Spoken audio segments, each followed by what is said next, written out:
You know, there is something special about using buttermilk in certain baked goods and dessert recipes, especially those with chocolate. Sure, there's some cooking chemistry going on with the buttermilk and the chocolate, but when it comes to flavor, the proof is in the pudding. Literally, this pudding. You have got to check out my chocolate buttermilk pudding, topped with a dollop of buttermilk whipped cream.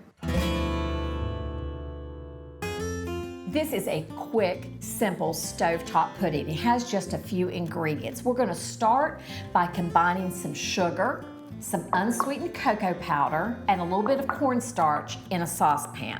Now you'll notice that I'm sifting this. It's because cocoa powder is notorious for lumping up. This is gonna save you time in the long run.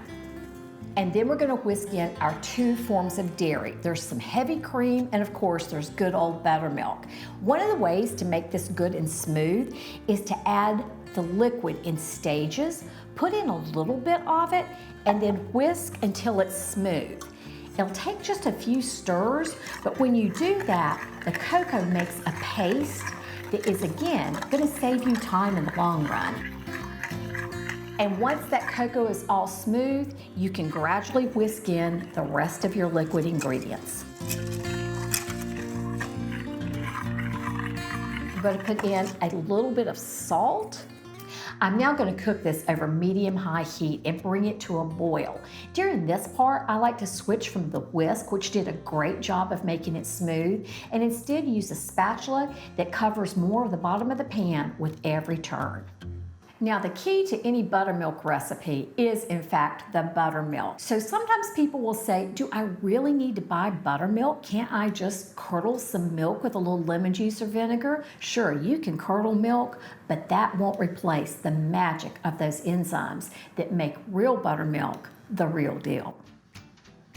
It's important to let this come to a good boil because boiling is what activates the cornstarch and thickens up the pudding. Now I'm going to take this off the heat and I'm quickly going to add a pat of butter. That butter is going to bring down the chocolate temperature and keep it from scorching. And now I'm going to add the second layer of chocolate flavor. This time I have semi-sweet chocolate. I'm going to add it in, and it'll quickly start softening in the warm pudding, and just stir until everything is melted and smooth. And now all that's left is to put it into your serving pieces. I like these little cups, but you could use a ramekin, a little jar, even a teacup if that's what you have handy. These need to get good and chilled. The pudding's a little soft now, but it'll firm up and be really creamy and thick and delicious when it chills. That'll take at least 4 hours, but you're gonna get the best pudding if you let it hang out in the fridge overnight.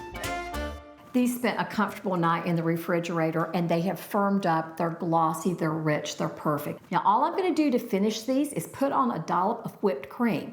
There's a little buttermilk in this whipped cream which gives it a tang that's gonna echo that delicious rich tang that's in the pudding as well. Now they are delightful the way they are, but if you wanna dress them up just a tiny bit more, take a little cocoa powder, put it in a sifter, and give it a little tap. Now this is a sweet reward for making this pudding. I hope you have a pudding moment. I think you're going to be stunned at what a little tangy buttermilk does to rich, delicious chocolate, and that little bit of tangy whipped cream on top, that's the ticket.